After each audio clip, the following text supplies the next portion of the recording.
শিলং থেকে আগত বাংলাদেশের স্বরাষ্ট্রমন্ত্রী সালাউদ্দিন আহমেদ বলেছেন, ফের পরিবর্তন আসছে পুলিশের পোশাকে। ঐতিহ্যবাহী যে কোনো একটি পোশাকে ফিরতে পারে বলেও আভাস দেন তিনি। শনিবার সকালে রাজশাহীর সারদায় বাংলাদেশ পুলিশ একাডেমিতে 43তম বিসিএস শিক্ষানবিশ সহকারী পুলিশ সুপার ব্যাচের প্রশিক্ষণ সমাপনী কুচকাওয়াজ অনুষ্ঠানে স্বরাষ্ট্রমন্ত্রী এসব কথা বলেন।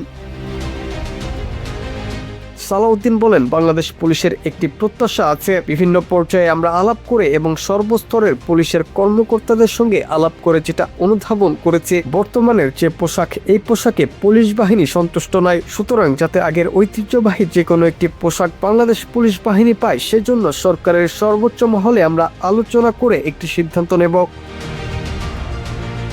উল্লেখ্য, অন্তর্বর্তী সরকারের আমলে 2025 সালের নভেম্বর থেকে পুলিশ, র্যাব ও আনসারের জন্য নতুন আয়রন গ্রে রঙের পোশাক চালু করা হয়। পুরনো নীল সবুজ রঙের পোশাকের পরিবর্তে এই নতুন পোশাক চালু করার উদ্দেশ্য ছিল পুলিশ বাহিনীর ভাবমূর্তি পুনরুদ্ধার এবং পুরনো কলঙ্ক মুছে ফেলা। তবে বিএনপি সরকার গঠনের পর থেকেই পুলিশ সদস্যদের মধ্যে নতুন পোশাক নিয়ে অসন্তোষ দেখা দেয়।